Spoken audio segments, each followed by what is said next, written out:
The mayor of New York City, Eric Adams, laid down the law to Black Lives Matter protesters, telling them in no uncertain terms that any type of disorderly conduct, from vandalism to violence, will be prosecuted to the fullest extent of the law. Take a listen. Maybe some rabble-rousers thinking about coming to our city tomorrow. Our message is clear and simple. Control yourselves. New York City is our home, not a playground for your misplaced anger. We are the safest large city in America because we respect the rule of law in New York City. And although we have no specific threats, people like Marjorie Taylor Greene, who is known to spread misinformation and hate speech, she stated she's coming to town. While you're in town, be on your best behavior. As always, we will not allow violence or vandalism of any kind. And if one is caught participating in any act of violence, they will be arrested and held accountable. Oh, wait a second. Did I say Eric Adams was warning Black Lives Matter not to be violent? I'm sorry. I meant Eric Adams was warning Trump supporters not to be violent. No.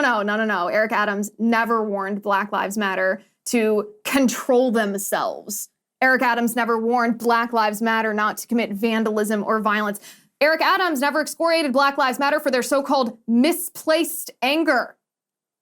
He just let them destroy the city. When the New York police said that they were going to reinstitute their special crime unit, Hawk Newsom, who is the chapter president of a Black Lives Matter chapter, specifically threatened violence and bloodshed if the New York Police Department were to reinstitute this special crime unit.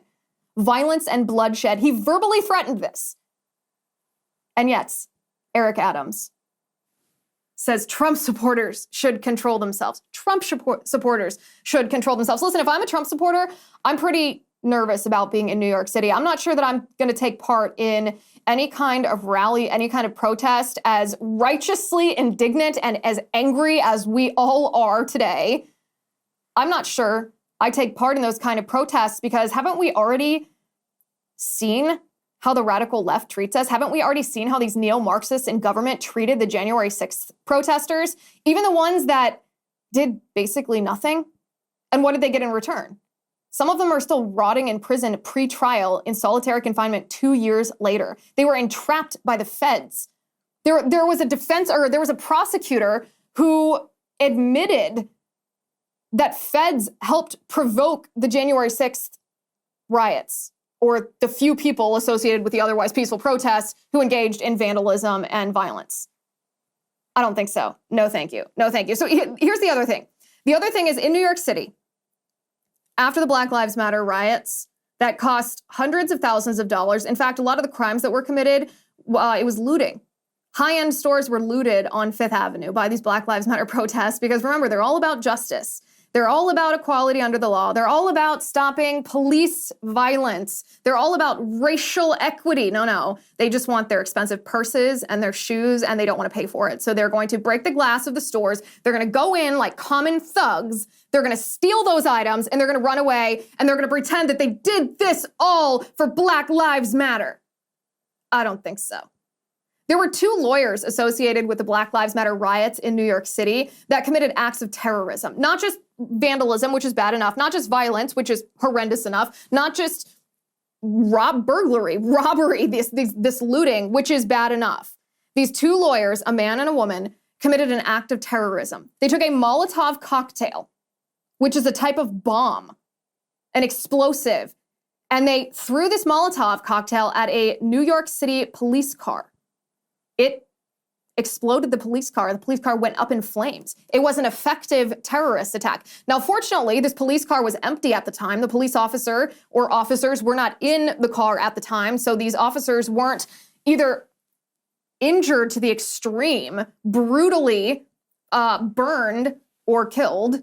It was empty. But the act of terrorism, that doesn't make a difference. I mean, it still was an act of terrorism. And what happened in New York City? What did the New York City government the law enforcement apparatus, the district attorney, what did they do in response to this? Well, first, these two individuals were charged as terrorists. They were charged with really serious crimes, and they would have spent, probably 30 years in prison, which is what they deserved because they were terrorists. But then what happened? What happened? These two lawyers reached some kind of secret plea deal.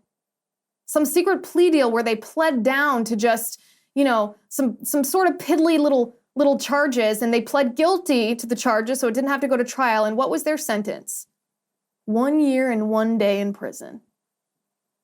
366 days in the slammer for an act of terrorism. So I don't want to hear New York City Mayor Eric Adams pretend that Trump supporters who are peacefully assembling in New York City outside of the Manhattan courthouse, when there's been even the intelligence apparatus of the New York City police and the FBI and the entire federal government and the Secret Service have detected no credible threats of violence from Trump supporters. I don't want to hear squat from Mayor Adams blaming Trump supporters for non-existent violence when real violence hit the city at the hands of neo-Marxist Black Lives Matter thugs, and he did nothing.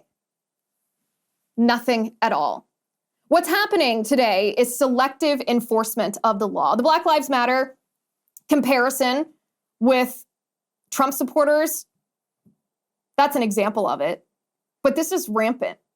This is widespread. It's at the most extreme that we have ever seen it in our nation. When a former president of the United States and current presidential candidate is being charged with a piddly little technicality that hardly even qualifies as a process crime. If, by the way, you're Hillary Clinton, it definitely doesn't qualify as a process crime because she did the same thing.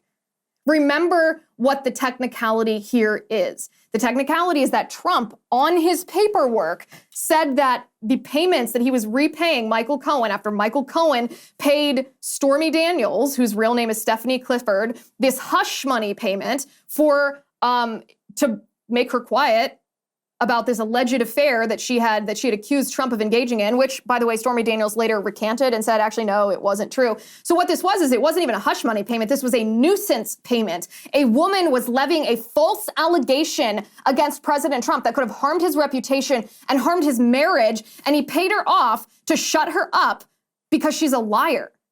And when Michael Cohen paid her off and Trump was paying Michael Cohen back, he wrote down that the payments were legal fees, even though they weren't technically legal fees. And oh, by golly, Alvin Bragg's gonna get Trump for that one. Hi guys, it's Liz Wheeler. Don't forget to watch my show, The Liz Wheeler Show, every night at 7 p.m. on the First TV. You can download the free First TV app, or you can visit thefirsttv.com/Liz and start watching today.